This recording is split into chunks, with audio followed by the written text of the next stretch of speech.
What's going on, guys? It's Michael Gascon, the Horse Guru, and we are here with you today on showing the different ways to hold different types of reins for different classes, and we have a slew of them today. So I have everything that I have here that I could grab quickly for you guys, and we are going to explain them. So we're going to start with split reins, Western reins, and they call them split reins because they're hooked to your horse and there's two separate reins. And whenever you're doing this and you're using this for reining or Western pleasure, the way that you're going to grab these reins is you split them like this. I mean, obviously the horse's neck is going to be here, and we're going to put our pointer finger. I'm left-handed, so I like to use my left hand for steering. So I'm going to put my pointer finger in between the two reins, and I'm going to grab with my middle finger and my thumb. And this is how I'm going to hold right behind the horse's neck. And then my slack goes to whatever side of hand that I'm using. So if I'm right-handed, put it to my right side. I'm left-handed, it goes to my left side. Now, whenever you're using this style of reining for reining or for anything else, this is the only hand that can touch. And so many of those classes, if you even reach down and touch with another hand, you're kicked out, you're disqualified. If you reach down and grab with extra fingers in here, you're gonna be disqualified. So you really wanna get that horse very, very handy, where the only movement that you're gonna get is moving your hand just a little bit there, but basically pretty much everything is off your legs. And that's how we're gonna compete in reining and Western pleasure and Western style classes like that. There's too many to list.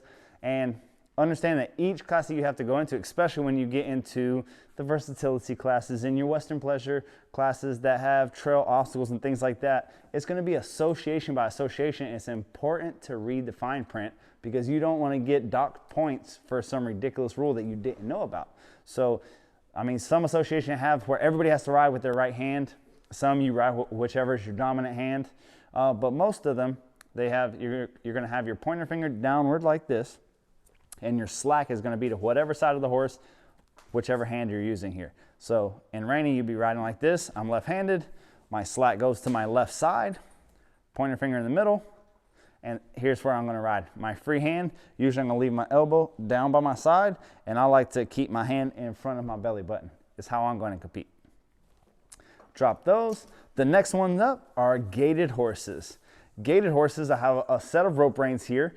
And for all the national championships and world championships that I've been blessed to be a part of, my riding is right here. I'm sitting upright and my hands are inside of a 6-inch by 6-inch box. I would find contact with my horse. The slack, I would like it to be to the outside. For me personally, when I'm riding my gaited horse, I like for the slack that's crossing over, I want to grab that as well. The reason being is it makes me a lot more consistent. So when I'm riding English or whenever I'm riding a gaited horse, here's where I'm going to hold. I'm going to sit up straight in my vertical line of my foot if I'm in the show ring, and I'm going to hold my reins right here just like this. My hands will never leave this 6-inch by 6-inch box. For the whole class, the whole time that I'm showing, this is how I'm going to ride. The more consistent my hands are, the more consistent my horse is going to be. So that usually there's no rule about how you hold your slack or where it goes. In Colombia, they always want your slack to the outside. But for me, the most important thing about this slack, and what I love, it's really helpful for me. In the show ring, I love that the slack there, I grab it here, and it makes a box, and it just makes me that much more consistent, so I can go into a competition for an hour at a time and sit perfectly still, perfectly even, and all of my communication happens in these last 2 or 3 fingers, opening and closing. Closing my finger says, hey horse, don't get to the end of my boundary. Bad horse. Me relaxing my fingers is saying good horse. And that's where all the pressure and release is, and that's how subtle those finished horses are. Just the tightening of my calf or the tightening of my fingers tells them good boy or bad boy, and tells them to pay attention and listen.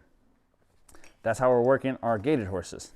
Now we are going to work with our rommel or our rommel, depending on who you talk to. This is designed to get a horse. This is for working cow horses, especially for a lot of the reining working cow horses and things like that. A lot of those versatility cattle classes, and it's built to be held straight up and down, just like this, with your popper on your hip on the offside. So if I'm holding it left-handed, it's going to come. I'm going to be thumbs up here. I'm I'm gonna ride my horse just like this. With my right hand, it's gonna come over my thumb and I'm gonna hold it here, and this hand is gonna be on my hip, and everything's gonna be right here.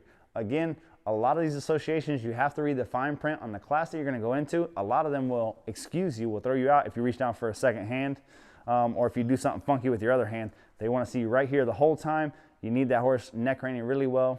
That's where you wanna be. And I really like this tool for a horse that's really soft in the face and you're trying to straighten up. This really squares them up and gets them set in the bridle square and straight. Super beneficial. That's how you can compete in working cow horse with a rommel. Also, you can use this in the Mustang makeover as well.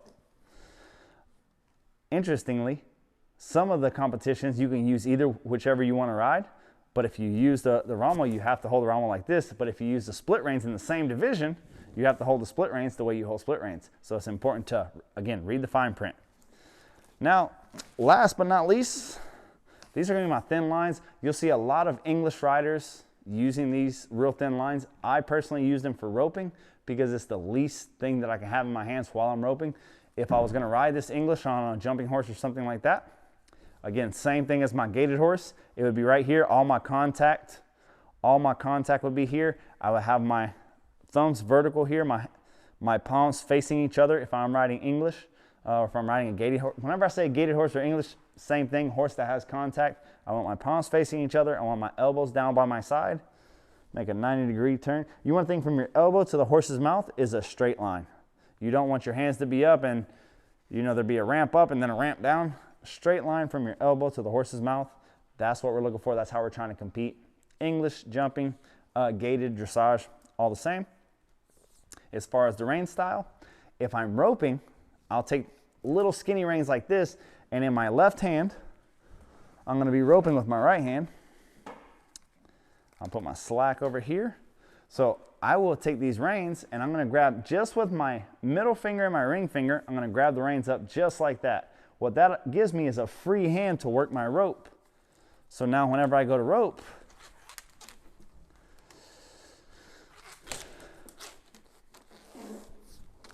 I'm going to steer my horse right here. The coils are going to be on the right side of my horse's neck. I'm going to be neck reining just with these two fingers. So that's why it's important to have very skinny reins, little leather reins. I love biothane reins. I can grip them really well. I can hold all of my coils and hold the reins and steer my horse and be able to work my rope at the same time. So guys, I hope that helped you and benefited you. If you have any questions, put them in the comments below, and send us an email on what else you would like to see. But those are all the reins that I could think of that I had hanging on my hook, and that's how you hold them all. Hope that helps. See you in the next video.